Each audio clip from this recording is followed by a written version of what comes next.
Hello guys, welcome back to another video of Indian polity, and we are continuing chapter 7, that is fundamental rights. So let's begin our third heading, that is equality of opportunity in public employment.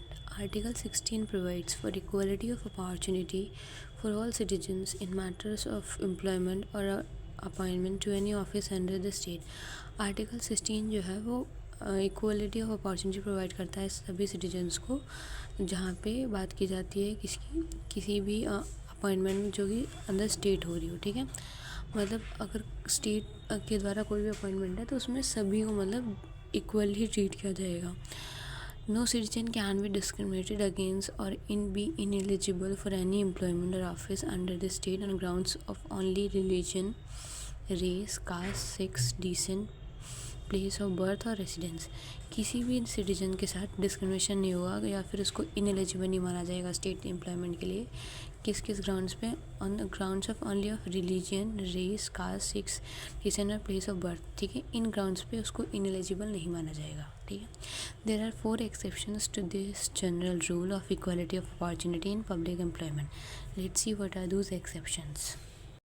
First one is Parliament can prescribe residence as a condition for certain employment or appointment in a state or union territory or local authority or an other authority. As the Public Employment Requirement as to Residence Act of 1957 expired in 1974, there is no such provision for any state except state Andhra Pradesh and Telangana.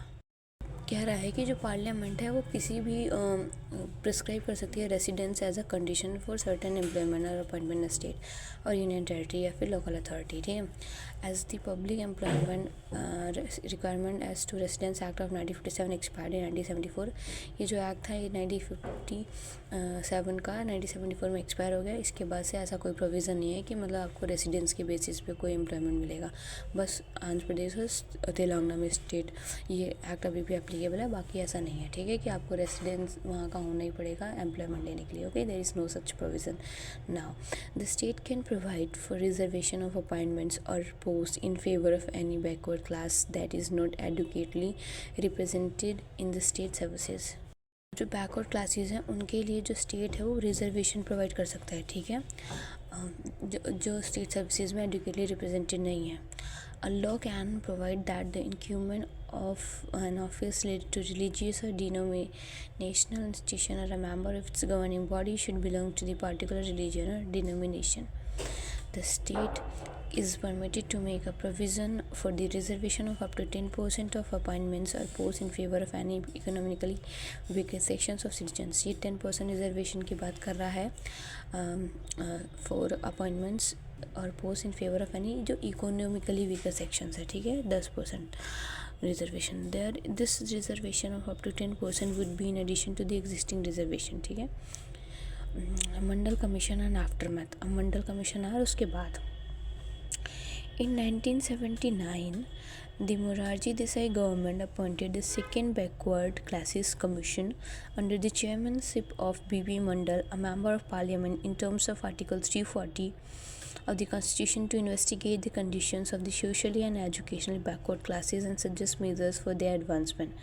1979 में Morarji Desai government ने एक second backward classes commission appoint किया PB Mandal की chairmanship में। ठीक है, article 340 के अंतर्गत। ठीक है, ताकि वो ये जो कमीशन है इन्वेस्टिगेट कर सके जो कंडीशंस हैं socially and educationally backward classes की। ठीक है, उनके बारे में इन्वेस्टिगेट कर सके।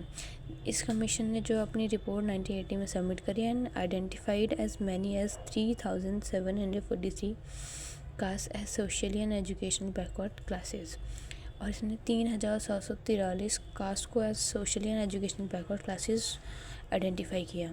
दे constitute nearly 52% component of the population. कितना है पॉपुलेशन का, कितना परसेंट है? 52%, excluding SC, schedule caste and schedule tribes, SCs and STs. The commission recommended for reservation of 27% government jobs for the other backward classes. 27% जो है इस commission ने recommend किया OBCs यानी अदर बैकवर्ड क्लासेस के लिए reservation, so that for in government jobs, ठीक है.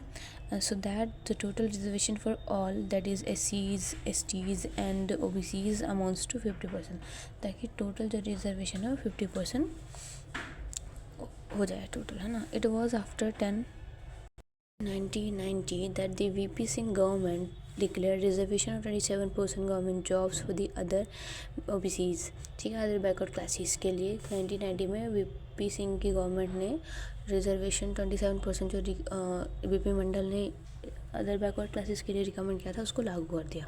Again in 1991 the Narasimha Rao government introduce 2 changes. फिर 1991 में नरसिम्हा राव की गवर्नमेंट 2 चेंजेस लेकर आई. इसमें पहला preference to the poorer sections among the OBCs in the 27% quota, that is adoption of the economic criterion granting reservation. पहला. दूसरा, reservation of another 10% of jobs for poor and economically backward sections of higher castes who are not covered by any existing schemes of the reservation. The famous Mandal case 1992, the scope and extent of Article 16 subclause 4, which provides for reservation of jobs in favor of backward classes, has been examined thoroughly by the Supreme Court. Though the court has rejected the additional reservation of 10% for poorer sections of higher caste, it upheld the constitutional validity of 27% reservation for the OBCs with certain conditions. which देखो जो ये 2 recommendations आई थी नरसिम्हा राव के government ने जो changes लेकर आई थी, इसमें से जो सेकेंड वाली थी, that is reservation of up to 10% for economically weaker sections of higher caste, उनके लिए तो सुप्रीम कोर्ट ने इसको मतलब मना कर दिया था, ठीक है, इसको इनवैलिड घोषित कर दिया था. लेकिन ऊपर वाला जो प्रोविज़न था पहला वाला कि 27% कोटा, मतलब ओबीसीज के अंदर भी बहुत ज़्यादा पुअर सेक्शन है उनको प्रेफरेंस देना, इसको हेल्ड किया था, ठीक है. और कुछ चेंजेस लेकर आई थी, देखो जैसे कि पहला, the advanced sections among the OBCs, the creamy layers should be excluded from the list of beneficiaries of reservation. आ गया कि जो एडवांस सेक्शन है विद इन ओबीसी कम्युनिटी, ठीक है, इनको क्रीमी लेयर में रखा जाएगा, ठीक है, और इनको जो रिजर्वेशन का बेनिफिट है वो नहीं मिलेगा, ठीक है. इसी को कहते हैं क्रीमी लेयर्स. मतलब जो ओबीसीज के अंदर मतलब कुछ लोग जो एडवांस्ड हैं, जो डेवलप्ड हैं, ठीक है, उन जिनको नीड नहीं है रिजर्वेशन की, उनको क्रीमी लेयर्स में रखा जाएगा. जो प्रॉस्पेरस है इकोनॉमिकली, ठीक है, को क्रीमी लेयर में रखा जाएगा और इनको रिजर्वेशन का बेनिफिट नहीं मिलेगा. No reservation in promotions. Reservation should be confined to initial appointments only. Any existing reservation promotions can continue for 5 years only, that is up to 1997. कोई रिजर्वेशन प्रमोशन में नहीं होगा, सिर्फ अपॉइंटमेंट के टाइम पे रिजर्वेशन अप्लाई होगा 27%. Otherwise ये जो प्रमोशंस में रिजर्वेशन अप्लाई नहीं होगा, रिजर्वेशन कोटा. एंड जो और प्रमोशन में जो अगर अप्लाई भी होता है तो that is only up to for 5 years, up to 5 years. The total reserved quota should not exceed up to 50% in some extraordinary situations.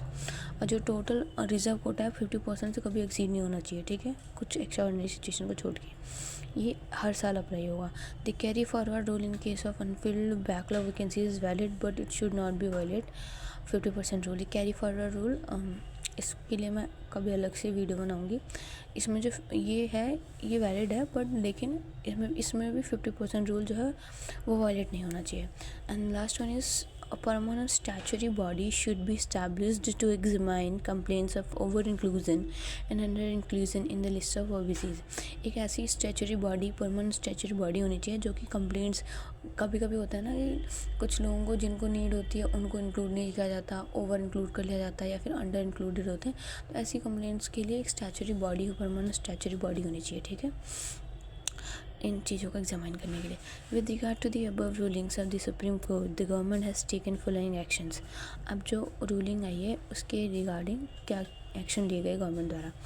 A. Ramanandan committee was appointed to identify the creamy layer among the OBCs. It submitted its report in 1993, which was accepted. Ramanandan committee आई ताकि creamy layer को identify करने के लिए, मतलब जो advance section है, ठीक है, क्रीमी लेयर मतलब जो ओबीसीज के अंदर एडवांस सेक्शन है, और इसने अपनी उनको आइडेंटिफाई करने के लिए और इसने अपनी रिपोर्ट सबमिट करी 1993 में, जिसको एक्सेप्ट भी कर लिया गया. ओके. दूसरा है national commission for backward classes was established in 1993. By an act of parliament, एक national commission for backward classes के लिए इस्टेब्लिश किया गया 1993 में, by an act of parliament. Its mandate was to examine the complaints of under inclusion, over inclusion or non inclusion of any class of citizens in the list of backward classes for the purpose of job reservation. ठीक है, इसका काम क्या था कि जो under inclusion, over inclusion, non inclusion की जो कंप्लेंट्स है इसको मतलब आइडेंटिफाई करना। ठीक है, and later the 102nd amendment act of 2018 conferred a constitutional status on the commission and enlarged its function।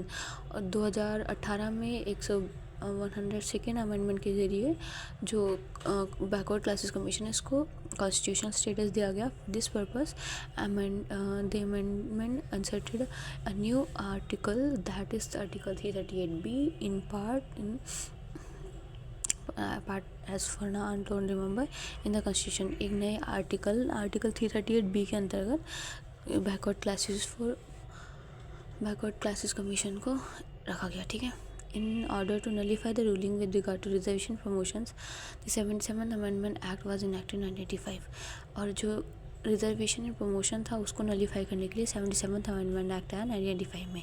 It added a new provision article 16 that empowers the state to provide for reservation promotions of any services under the state in favour of the SCs and STs that are not adequately difference the state services. ठीक है, मतलब SCs और STs के लिए reservation है in promotions, not for OBCs। Okay, इसको 1995 में इसको 77 अमेंडमेंट एक्ट के जरिए इनेक्ट किया गया। Okay, and in the 85th Amendment Act of 2001 provides for constitutional seniority in the case of promotion by rule of reservation for the government servants belonging to the SCs and STs with retrospective from June 1995. That's our discussion for today. We'll continue this chapter in our next videos. Till then, like my video, subscribe my channel. Thank you. Stay tuned. Bye bye.